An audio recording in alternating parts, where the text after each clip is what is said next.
आता मुळात यांचं असं म्हणणं आहे भाजपच्या नेत्यांचं की दंगेकर नुसतेच आरोप करत सुटलेत, कागदोपत्री पुरावे काहीच नाहीयेत. ट्विट करून कागद दाखवलाय त्यांनी. हो. आता मला सांगा, जेव्हापासून ह्या दोघांची जुगलबंदी ऐकतो शेतकरी बाजूला पडला. टीव्ही वाल्यांना, दूरदर्शन वाल्यांना, पत्रकारांना सांगायचं एक, दंगेकरला फोन करून सांगायचं दुसरं. ठोक मी आहे. मग मुरली अण्णा असं म्हणतात की मी माझ्या गाडीतून फिरलो होतो, असा पहिला पुण्याचा महापौर आहे. महापालिकेपेक्षा स्वस्त गाडी फिरले का महाग गाडी? महापालिका आयुक्त महापौराचा कोण आहे? नेता आहे, बॉस आहे, साहेब आहे. आणि तुम्ही आता काय जैन बोर्डिंग घेऊन बसले? याच्यापूर्वी पुण्यातली घटना माहित नाही तुम्हाला? गांधी भवन. नमस्कार, मी संदीप चव्हाण आणि आपण पाहत आहे टॉप न्यूज मराठी. सध्या पुण्यामध्ये दिवाळीचे फटाके कमी आणि आरोप प्रत्यारोपांचेच फटाके जास्त वाजतात. खरं तर लोकांची दिवाळी संपली, फटाकेही संपले, पण रवींद्र धंगेकरांच्या पिशवीतले फटाके काही संपलेले दिसत नाही. रोज दररोज एक नवं ट्विट, नवा आरोप, आणि मग तिकडे भाजप आणि त्यांचे नेते देखील काही ठेवणीतले फटाके फोडायचा प्रयत्न करतायत. अर्थात या फटाक्यांमुळं वैचारिक प्रदूषण मात्र पुण्यात नक्कीच होतंय. याच्यातून हाती काय लागणार आहे? तर काहीच नाही.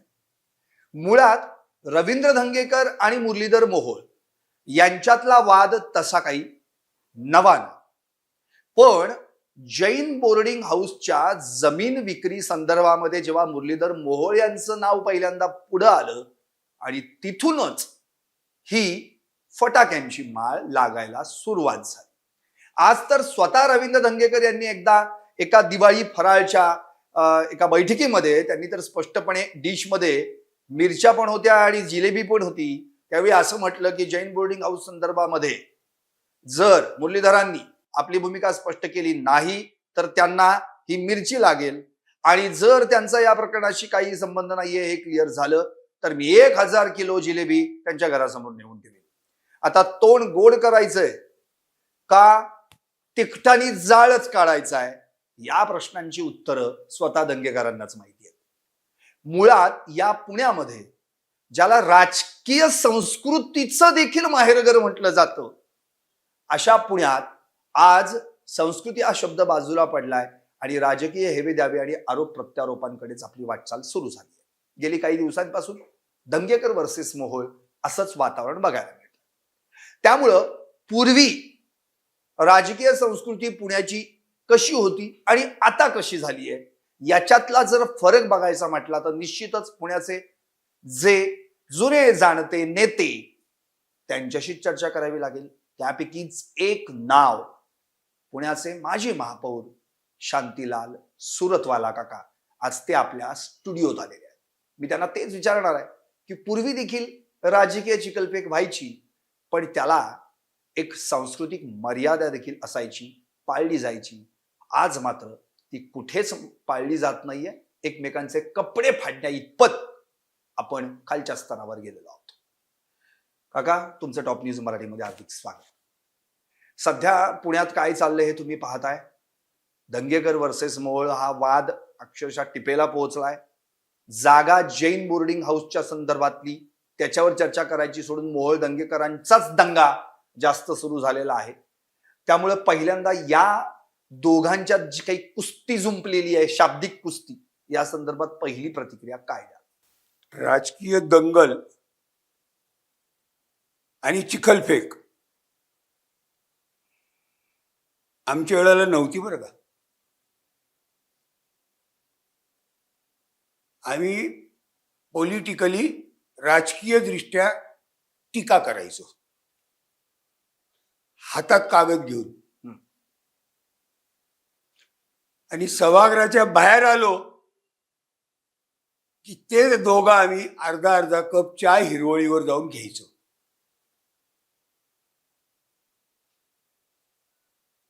आत्ताचं वातावरण पाहिल्यानंतर माझ्या घरच्यांनी सुद्धा मला सांगावं की आपण राजकारण सोडून दिले, फार बरं केलं. मुरलीधर मोहोळ व्यापार करत असतील तर त्यांनी व्यापार करायला पाहिजे, विरोध असायचं कारण नाहीये.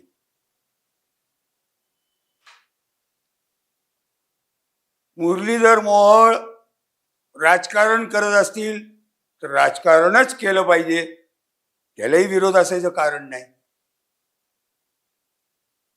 मला इथं असं दिसतंय की राजकारण आणि व्यापार एकत्र आलेत, सरमिसळ झाली. सरमिसळ, व्याभिचार झालाय. मी होतो ना 28 वर्ष नगरसेवक. आम्ही नाही कुठल्या बिल्डरच्या नादी लागलो. आम्ही नाही महापालिकेत कुठल्या बिल्डरच्या बांधकामाला परवानगी द्या असं सांगायला गेलो. पण जेव्हापासून राजकारणात पैशाचा प्रभाव वाढला तेव्हा पैसे मिळवण्याचे वेगवेगळे प्रकार सुचायला लागले आणि लोक स्वीकारायला लागले. म्हणजे जसं पूर्वी पैसे घ्या आणि मत द्या असा एवढा- एक वेगळाच प्रकार एवढाच भ्रष्टाचाराचा व्याविचार होता, हा. एवढीच टीका, एवढीच तक्रार होती. मग आता काही भ्रष्टाचाराचे आधुनिक प्रकार काही समोर आलेत असं तुम्हाला म्हणायचं? हा, सर्वसामान्य माणसाची दिशाभूल करणं. आता मला सांगा, जेव्हापासून ह्या दोघांची जुगलबंदी ऐकतो शेतकरी बाजूला पडला. तुमच्या इथं मुलाखतीत म्हटलं होतं दिवाळीच्या आधी पैसे मिळणार नाही, आतापर्यंत 10-15% लोकांनाच मिळालेत. मला वाटतं शिंदे सेनेचे मंत्री उदय सावंत त्यांनी असं सांगितलं की नवी मुंबईमध्ये तुम्ही फडणवीसांवर टीका केली तर, एकनाथ शिंदेवर टीका केली तर चालती, मग यांनी इथं केली तर काय चालत नाही. आज एक स्टेटमेंट असं आहे, शनिवार म्हणजे आज दिल्लीमध्ये एकनाथ शिंदे यांनी पंतप्रधान नरेंद्र मोदी यांची भेट घेतली. त्यानंतर एकनाथ शिंदे यांना हा प्रश्न विचारण्यात आला की रवींद्र धंगेकरांकडून सातत्यानं मोहनवर टीका केली जाते. त्यावर ते म्हणालेत की कुणी महायुतीमध्ये मिठाचा खडा टाकू नये, त्यांना जो काही निरोप द्यायचा आहे तो मी निरोप त्यांना पाठवलेला आहे. हा, इथंच व्याभिचार सुरू होतो. टीव्ही वाल्यांना, दूरदर्शन वाल्यांना, पत्रकारांना सांगायचं एक, दंगेकरला फोन करून सांगायचं दुसरं. ठोक मी आहे. हा व्याभिचार आहे. हा लोकांच्या लक्षात येत नाही, आणि जेव्हा लोकांच्या लक्षात येईल तर फार उशीर झालेला असेल, फार उशीर झालेला असेल. माझं तर म्हणणं असं आहे, पुण्यातलं राजकारण हे राजकारण राहिलंच नाहीये, राजकारणच नाही राहिलं. अहो एवढं असतं ना तरी आमचा जीव कासावीस व्हायचा. आता कोणाचा जीवच कासावीस होत नाही. मला इंदिरा गांधीचं एक कौतुक करावं असं वाटतं, तुम्हाला पटो नाही तर न पटो. आदर्श सोसायटी, अशोक चव्हाण यांच्याबद्दल तक्रार झाली, फक्त तक्रार झाली की त्यांनी व्याभिचार केलेला आहे. सोनिया गांधी ताबडतोब त्यांचा राजीनामा घेतला मुख्यमंत्री पदाचा. आता काय, दिल्लीचा कोणतरी एक मंत्री, मला नाव नाही आठवत, शेतकऱ्यांना चिरडून निघून गेला, राजीनामा नाही घेतला. आता भारतीय जनता पक्षाने ठरवलेले, त्याच्या नेत्यांनी कितीही व्याभिचार केला राजीनामा घ्यायचाच नाही. पडदा पडेल कसा सांगा ना मला, पडूच शकत नाही पडदा. पण आता मुळात यांचं असं म्हणणं आहे भाजपच्या नेत्यांचं की दंगेकर नुसतेच आरोप करत सुटलेत, कागदोपत्री पुरावे काहीच नाहीयेत. असं आज काहीतरी ट्विट करून कागद दाखवलाय त्यांनी. हो, काय दाखवलंय मला त्यामध्ये दंगेकर यांनी जे काही आरोप केले होते त्यावर मुरली अण्णांनी काल स्टेटमेंट माझं मानणं त्याच्या पलीकडे हो. पुरावा, कागद, मी वेगळ्या ठिकाणी जन्माला आलेला, तयार झालेला कार्यकर्ता आहे. माझी काल ऐपत काय होती इकॉनॉमिकली, आज काय आहे, हे सगळं येते. तेंडुलकरांचं पुस्तक आहे, हे सगळं येते कुठून, वाचा. सगळ्या प्रश्नाची उत्तरं मिळून जातील तुम्हाला. काल आपण काय करत होतो, आज आपण कुठं आहोत, का आहोत, काय केलं, दंगेकर साहेब कुठं होते, मोहोळ साहेब कुठं होते, आज त्यांच्याकडे संपत्ती किती आहे, कुठल्या धंदा असा मला दाखवा ना. लॉटरीचा बाबा 100 लॉटरीची तिकडे घेतली आणि करोडपती झाला, हे सगळं येते कुठून.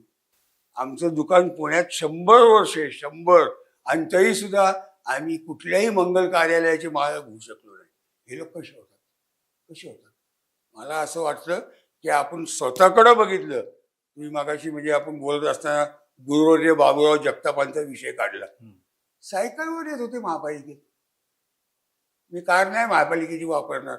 महापालिकेचं काम असेल आणि कुठं मला महापालिकेने पाठवलं असेल तर मी महापालिकेच्या गाडीत जाईल असं म्हणणारा महापौर आणि हा पंचतारांकित गाडी फिरणारा महापौर. हो, पण त्यांनी असं सांगितलं की मी ज्या कंपनीमध्ये होतो त्या कंपनीची ती गाडी होती, मी तर उलट शासनाचं इंधन वाचवलेलं आहे आणि परवानगी घेतलेली. आता गणेश बिडकरांनी ऑलरेडी पत्रकार परिषदेमध्ये आयुक्तांची परवानगी घेऊन ती कार वापरली. आयुक्ताला लेटर एडवर टाईप करून द्यायला किती वेळ लागतो?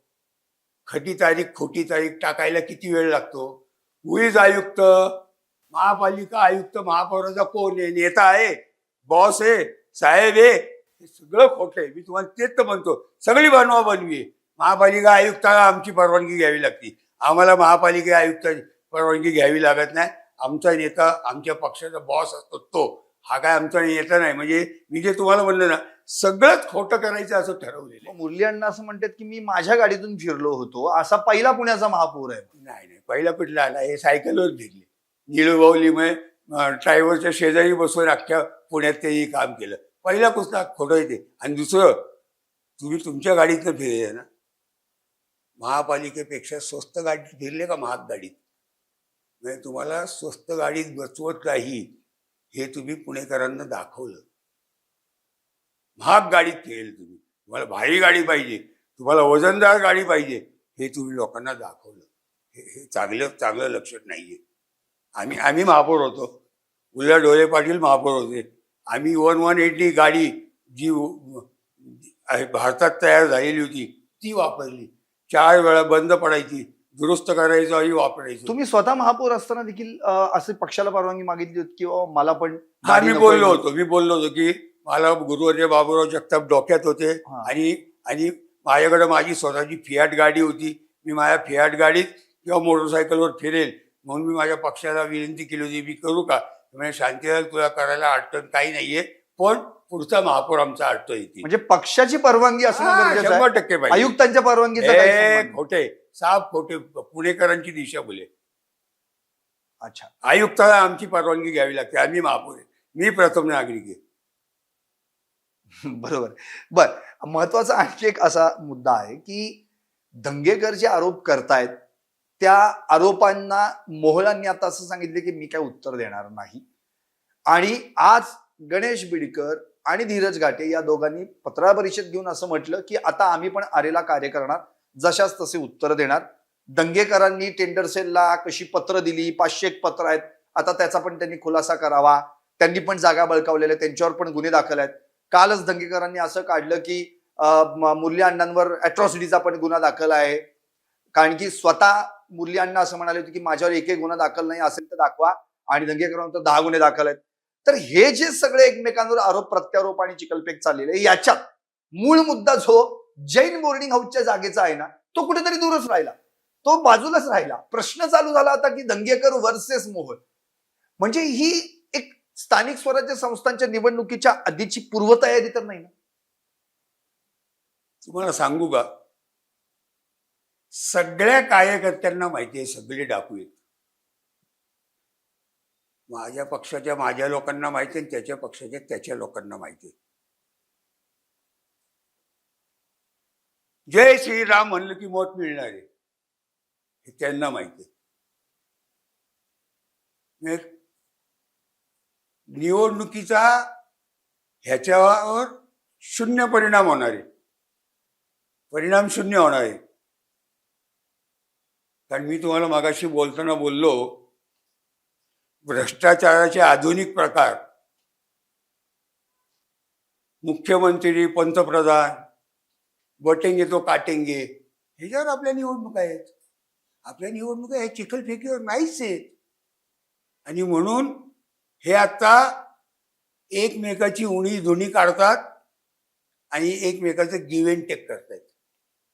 मी सांगितलं नवी मुंबईमध्ये नाईक साहेबांनी गप्प राहावं, की त्याच्यातनं गिव्ह अँड टेक होणार आहे. पुढच्या नवी मुंबईच्या कुठल्याही बैठकीत नाईक साहेब एकनाथ शिंदेच्या विरुद्ध बोलताना दिसणार नाहीत. लिहून घ्या, काळ्या दगडावरची रेघ. हे ते राजकारण चाललेले. ह्याच्यातनं कोणाला काय मिळणार आहे?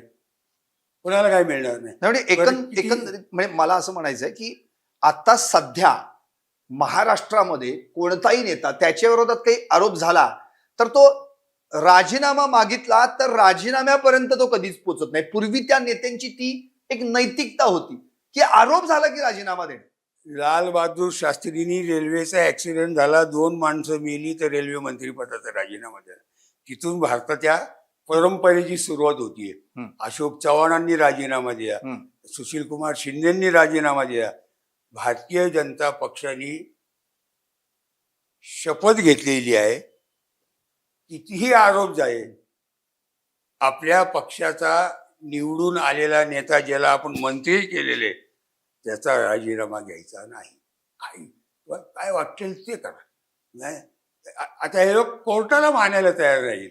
तो कोण अशोक शिंदे का कोण होतं, त्याला गोळ्या घालून ठार मारलं, त्या 5 पोलिसांच्यावर गुन्हे दाखल करा, कोर्ट केस करा, असं हायकोर्टाने म्हटलं. अक्षय शिंदे कुठं झाली केस? काय नाही, काही झाली. हे कुणाला जुमानायलाच तयार नाहीये. कारण त्याचं कारण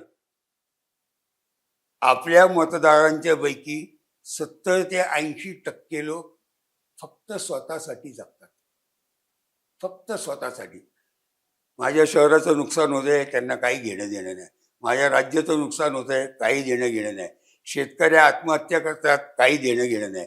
तुम्हाला गेल्या वेळेला मी बोललो होतो, पहिल्या मजल्यावर मयत झाली, दुसऱ्या मजल्यावर चिकन खातात. नाही, अशा वातावरणात आपण शहराला आणि राज्याला घालवून बसू असं मला भीती वाटायला लागली. काका तुमचं मुळात म्हणजे जेव्हा घर होतं ते अगदी म्हणतो ना आपण त्याला की खूप कष्टानं आणि कमावलेलं आपण घर असतं, त्या काळातलं तुमचं घर किंवा तुमचा व्यवसाय असो, अगदी गुलकंद विकण्याचा व्यवसाय, अगदी 5.5-6 रुपये किलोनी तुम्ही मला म्हणजे जी काही माहिती मिळाली त्यानुसार तुमचं एकदा तो ट्रक देखील गुलकंदाचा पकडला होता. आणि मग तो काय किस्सा आहे नेमका? म्हणजे त्यावेळी तुम्ही नगरसेवक असताना देखील. मी नगरसेवक असताना माझ्या गुलकंदच्या ट्रकची गाडी आली. जो जकात बनवतो ना त्यांनी काष्टौषधीच्या दुकानातून 50-60 रुपये किलो गुलकंद विकत आणला होता. अच्छा, मग त्यावेळेचा बाजारभाव साधारण काष्टौषधीच्या दुकानात 50-60 रुपये रुपये आणि आमच्या दुकानात 6 रुपये. अरे बाबा, एवढं का कमी आहे? आम्ही आठवड्याला 1 ट्रक गुलकंद विकतो, तो आठवड्याला 1 डबा विकतो. त्याचा हा परिणाम असतो. बरोबर. तर मी त्या जकात नाक्याच्या अधिकाऱ्याला समजून सांगितलं, पक्क बिल लिहिलं, मी गिरायकांना गुलकंद देतो, मी गिरायकाकडनं चेक घेतो. मी त्याला धमकावलं नाही, माझी गाडी सोड, मी नगरसेवक आहे, मी नगरसेवक आहे, तुझी बदली करून टाकल. मी तिथे जाऊन तिथं समजूत काढली, त्याला सगळे कागदपत्र दाखवले, त्याला ते पटलं. त्याला म्हणलं, तू आत्ता एक माणूस माझ्या दुकानी पाठव आणि 1 किलो गुलकंद मागव. 1 किलो गुलकंद त्यांनी 6 रुपयाचा आणला, तर माझी गाडी सोड. आणि तसं झालं. आणि त्यामुळं त्यापुढं कधीही आयुष्यात माझी गुलकंदची गाडी अडवली नाही. म्हणजे आपला धर्म आहे समजून सांगणं. आपण नगरसेवक झालो, पुढारी झालो, नाही बिल्डरच्या बिल्डिंगला परवानगी द्या. आणि तुम्ही आता काय जैन बोर्डिंग घेऊन बसले? याच्यापूर्वी पुण्यातली घटना माहित नाही तुम्हाला? गांधी भवन हो तुकडा विकला ना, हो 2000 फ्लॅट झाले तिथं. हो. गांधी भवनचे ट्रस्टी कोण? बरोबर. कोण? दादाबाई नवरोजी. म्हणजे या सगळ्या व्याभिचारातला सगळ्यात मोठा व्याभिचारी कोण? तो धर्मादाय आयुक्त असतो. त्या ट्रस्टला विकायला परवानगी कायद्याने आहे का? आहे. कायद्याने परवानगी आहे. माणुसकी आणि नैतिकता बाजूला ठेवा. कायद्याने कोर्टात केस गेली तर तो कोण गांधी आहे तो जिंकेल. आणि म्हणून कायद्याने परवानगी आहे. म्हणून मुख्यमंत्र्यांनी सुद्धा स्टे नाही दिला. मुख्यमंत्र्यांनी सुद्धा नगर विकास खात्याचा स्टे नाही दिला. तिने धर्मादाय आयुक्ताला स्टे द्यायला लावला. त्यामुळं मला भीती अशी वाटते की महापालिकेच्या निवडणुकीनंतर हा स्टे उठल आणि त्या बिल्डरला ती जागा मिळेल. आता जैन समाज टोटल मुख्यमंत्र्यांच्यावर कबूतर खाण्यापासून नाराज आहे. बरोबर. फार चिडलेला आहे. बरोबर. इथं परत अख्खा जैन समाज चिडला तर परवडणार नाही. म्हणून धर्मादाय आयुक्ताकडनं स्टे घेऊन टाकला. बरोबर. पण मग आता मूळ मुद्दा असा आहे की या विषयावर मग तोडगा काय? सोपं आहे. पुण्यातल्या रस्त्यावर चिकू विकणाऱ्याला विचारलं की या शहरातली सगळ्यात श्रीमंत माणसं कोण, तर तो सांगेल जैन. ह्या सगळ्या जैन लोकांनी एकत्र यावं. मुरलीधर मोहोळ का गोखले कुणी ती जागा 230 कोटी रुपयाला विकत घेतली असं टीव्हीवर मी पाहिलं. ह्या जैन समाजाने 230 कोटी रुपयात ती जागा विकत घ्यावी, त्यांना पाहिजे तो प्रोजेक्ट करावा आणि पडदा पाडावा. हाच शेवटचा तोडगा. हाच मार्ग आहे. कोर्टात केस जिंकेल ट्रस्टचे स्वतःच्या मालकीची जागा आहे, ट्रस्ट त्याची विल्हेवाट कायद्याप्रमाणे लावू शकतो. आणि त्याचं मोठं उदाहरण गांधी भवन. गांधीजीला आता कुणी सूचकानुमोदक न राहिल्यामुळं बॉम्बाबॉम्ब झाली नाही, जैन लोक असल्यामुळे बॉम्बाबॉम्ब झाली. पण या ट्रस्टला ज्यांनी जे दिलेली आहे जागा, म्हणजे हिराचंद नेमचंद दोशी म्हणून, त्यांनी त्यामध्ये स्पष्ट उल्लेख केलेला आहे की ही जागा फक्त आणि फक्त धार्मिक, शैक्षणिक याच गोष्टीसाठी वापरण्यात येईल आणि ती विकता येणार नाही असं डीड मध्ये म्हटलेलं आहे. म्हटलं असेल तर मला माहिती असं म्हटलेलं आहे. मग धर्मादाय आयुक्तांनी परवानगी कशी दिली? हा, मग धर्मादाय आयुक्तांची देखील दिशाभूल झालेली आहे. दिशाभूल का दबाव आहे? दबाव नाही, दिशाभूल पण. आणि आता हाईच सांगतो, काल धर्मादाय आयुक्तांनी या जागेवर 65 वर्षांपूर्वीच श्री भगवान महावीरांचं मंदिर आहे का नाही हे पाहण्यासाठी व्यक्ती पाठवली होती. म्हणजे 65 वर्षात 65 लाख लोकांनी त्या मंदिरासमोर हात जोडले असतील. त्यांच्या लेखी ते मंदिर आहे, पण यांच्या लेखी आहे का नाही, म्हणजे देव आणि मंदिर जागेवर आहे का नाही ही जर खात्री करून घ्यावी लागत असेल, हे दुर्दैव नाही का? अहो, हे सगळं दुर्दैव तुम्हाला आणि मला वाटतं धर्मादाय आयुक्तांनी व्यवहार केल्यामुळे. का अजून पण धर्मादाय आयुक्त सस्पेंड झाला नाही? म्हणजे आधी परवानगी देतात आणि नंतर स्टेटस को देतात. नाही, मुंबईने दिला स्टेटस को, हा, पुण्याने नाही दिला. नाही हो, त्याच्या म्हणजे वरिष्ठांनी. मुंबई, म्हणजे धर्मादाय आयुक्तांकडेच ती पण केस मग आहे ना. पुण्यातला पहिला निलंबित करा ना. विकता येत नाही घटनेमध्ये हो, लिहिलं आहे. घटनेत लिहिलेलं आहे. मग पहिला त्याला निलंबित का नाही केला? बरं, मंदिर गहाण ठेवलंय. हा सगळा मी तुम्हाला म्हणलं ना, भ्रष्टाचाराचे आधुनिक प्रकार आहेत. पैसे मिळवण्याचे वेगवेगळे उद्योग, त्यापैकी हा एक आहे. कुणाला जैनशी काही घेणं देणं नाही, कुणाला शाळेशी घेणं देणं नाही, आणि कुणाला कॉलेजशी घेणं देणं नाही. असे वाईट दिवस पुण्यात आणि महाराष्ट्रात आलेले आहेत. नक्कीच. त्यामुळे शेवटचाच प्रश्न मला तुम्हाला हा विचारायचा आहे की मुळात आता भारतात काय, महाराष्ट्रात काय, भ्रष्टाचार रूपात एक आणीबाणी जणूपास आता आपल्याला पाहायला मिळते. रोज नवनवीन काही ना काहीतरी घडतं आणि त्याला काउंटर केलं जातं, कोणीतरी त्याच्या बाजूनं बोलतं, तो विषय गेला, दुसरा विषय आला की पहिला विषय मागं पडतो, दुसरा विषय सुरू होतो. या सगळ्या प्रकारामुळं खरंच विकास, किंवा तुम्ही मागच्याच मुलाखतीत म्हणाला होतात शेतकऱ्यांना दिवाळीपर्यंत काय मिळणार नाही, अगदी 10 ते 15% सोडले तर कुणाला काही मिळालं नाही, हे जर असंच चालू राहिलं तर मग पुढे महाराष्ट्राचा विकास कसा होणार? नाही होणार, नाही होणार. तुम्ही एक शब्द वापरला, भ्रष्टाचाराचे आधुनिक प्रकार.